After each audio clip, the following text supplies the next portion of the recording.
Assalamualaikum warahmatullahi wabarakatuh. Kepada yang terhormat Ibu Dr. Anda Dwi Ratnasari, SAG MAG, selaku dosen pengampu mata kuliah Sejarah Islam Klasik dan Modern, serta kepada teman-teman yang berbahagia.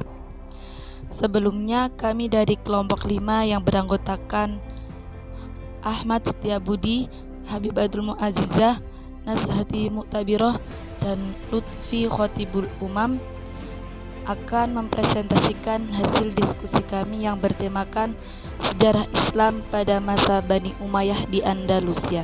Rumusan masalah dari pembahasan kita kali ini yaitu yang pertama, bagaimana proses penaklukan dan periode awal Islam di Andalusia.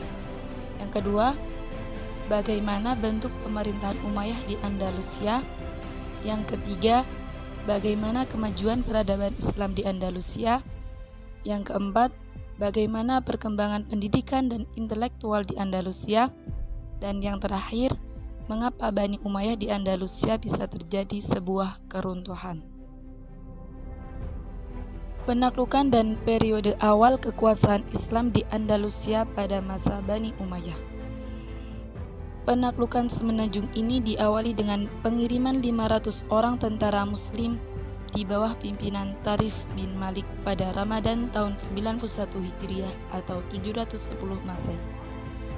Ia dan pasukannya mendarat di sebuah tempat yang diberi nama Tarifa. Ekspedisi ini berhasil dan Tarif kembali ke Afrika Utara membawa banyak ghanimah. Musa bin Nusair, Gubernur Jenderal Al-Maghrib di Afrika Utara kala itu, kemudian mengirimkan 7.000 orang tentara di bawah pimpinan Tariq bin Ziyad. Ekspedisi kedua ini mendarat di Jabal At-Tariq pada tahun 92 Hijriah. Di atas bukit itu, Tariq berpidato untuk membangkitkan semangat juang pasukannya, karena tentara musuh yang akan dihadapi jumlahnya 100.000 orang. Tariq mendapat tambahan 5.000 orang tentara dari Afrika Utara sehingga total jumlahnya menjadi 12.000 orang. Penaklukan selanjutnya diarahkan ke kota-kota bagian utara hingga mencapai kaki pegunungan Pirenia. Di balik pegunungan itu terbentang tanah Galia di bawah kekuasaan bangsa Prancis. Musa berambisi menaklukkan wilayah di balik pegunungan itu. Namun, Khalifah Al-Walid tidak merestuinya, bahkan ia memanggil Musa dan Tariq untuk pulang ke Damaskus. Sebelum berangkat, Musa menyerahkan kekuasaan kepada Abdul Aziz bin Musa.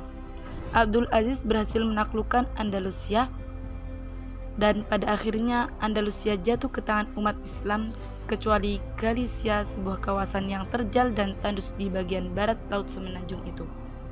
Pemerintahan Umayyah di Andalusia. Sistem pemerintahan yang diterapkan pemerintahan Bani Umayyah di Andalusia membuat berbagai perubahan dan kebijaksanaan. Upaya perubahan ini terus dikembangkan sampai kepada khalifah-khalifah yang lainnya. Para khalifah di Andalusia ini mengalami masalah yang cukup kompleks. Oleh karenanya, para khalifah membuat kebijaksanaan politik, yaitu memberi penghargaan kepada orang-orang yang berjasa dalam perjuangan untuk mencapai puncak kekuasaan, membangun kekuatan militer yang terdiri dari angkatan darat, angkatan laut, dan kepolisian yang tangguh. Mereka diberi gaji 2 kali lebih besar dari lembaga-lembaga lainnya. Kemudian, menumpas para oposisi yang dianggap berbahaya. Jika tidak bisa dibujuk dengan harta dan kedudukan, maka kaum pemberontak tersebut ditumpas. Selanjutnya, mengangkat orang-orang non-muslim sebagai pejabat pemerintah seperti penasehat, administrator, dokter, dan kesatuan tentara yang dalam hal ini banyak merugikan umat Islam. Daulah Bani Umayyah memiliki berbagai organisasi. Yang pertama, As-Siyasah, meliputi jabatan khalifah, wizarat, dan kitabat. Yang kedua, Al-Idari, meliputi susunan pemerintahan pusat. Yang ketiga, Al-Mali, meliputi masalah-masalah uang masuk dan uang keluar. Yang keempat, Al-Harbi, meliputi Diwanul Jund yang menyusun sistem ketentaraan. Dan yang kelima yaitu al-qadai, meliputi masalah pengadilan. Kemajuan peradaban Islam di Andalusia. Di Andalusia, peradaban Islam mengalami kemajuan dalam berbagai sektor, di antaranya bidang filsafat. Di Andalusia, filsafat Islam mencapai puncaknya dan filosof-filosof ini antara lain Ibnu Tufail, Ibnu Bajjah, dan Ibnu Rushdi. Yang selanjutnya pada bidang sains.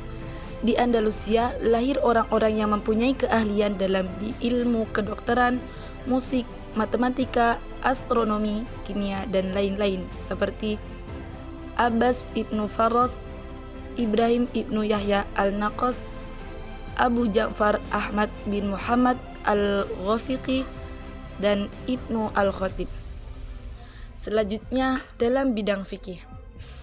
Dalam bidang fikih terkenal dengan beberapa tokoh antara lain Abu Bakar Al-Qutiyah, Ibnu Hazm yang menulis kitab Al-Musalla atau tentang fikih, kemudian Munzir bin Sa'id Al-Baluti yang pernah menjadi hakim agung di masa pemerintahan Abdurrahman III. Selanjutnya, bidang tasawuf. Andalusia memiliki tokoh-tokoh dalam bidang tasawuf seperti Muhyiddin Ibnu Arabi, sufi ternama yang menghasilkan banyak karya tulis antara lain Al-Futuhat Al-Makkiyah atau penaklukan Mekah dan terkenal dengan paham wahdatul wujud atau kesatuan wujud. Selanjutnya, bidang musik dan kesenian. Dalam bidang musik dan seni suara, Spanyol Islam mencapai kecermelangan dengan tokohnya, salah satunya Hasan Ibnu Nafi yang dijuluki Zariab. Perkembangan pendidikan dan intelektual di Andalusia. Di antara kemajuan ilmu pengetahuan dan peradaban salah satunya adalah kemegahan bangunan-bangunan fisik berupa Al-Azhar, merupakan nama sebuah kota sekaligus merupakan nama sebuah istana yang didirikan oleh Abdurrahman II pada tahun 936 Hijriah. Al-Azhar saat itu merupakan istana yang sangat mengagumkan sehingga sering dikunjungi oleh pejabat-pejabat dari luar Andalusia seperti Jerman, Italia, Prancis, dan sebagainya. Kemajuan dalam bidang pemikiran selama lebih kurang 8 abad telah berhasil sangat gemilang. Tercatat dalam tinta emas bagi kemajuan pemikiran-pemikiran manusia yang membawa lahirnya ilmuwan-ilmuwan dalam berbagai disiplin ilmu. Kemajuan peradaban Islam Andalusia ini khususnya dalam bidang ilmu pengetahuan dan berkembangnya pemikiran rasional ternyata telah memberikan pengaruh dan sumbangan yang cukup signifikan bagi kebangkitan Eropa. Keruntuhan Bani Umayyah di Andalusia. Dalam masa kekuasaan Islam di Spanyol yang cukup lama, tentu memberikan catatan sejarah yang begitu besar dalam mengembangkan dan memberikan sumbangsih yang sangat bernilai terhadap peradaban dunia, khususnya terhadap masyarakat Andalusia. Namun, sejarah panjang yang telah diukir oleh umat Islam pada akhirnya harus menerima kehancuran. Adapun menurut Badri Yatim, kemunduran dan kehancuran umat Islam di Spanyol terjadi akibat beberapa hal. Di antaranya ialah konflik Islam dengan Kristen, tidak adanya ideologi pemersatu, kesulitan ekonomi, tidak jelasnya sistem peralihan kekuasaan, serta keterpencilan. Demikianlah presentasi yang dapat kami sampaikan, kurang lebihnya kami mohon maaf. Terima kasih. Wassalamualaikum warahmatullahi wabarakatuh.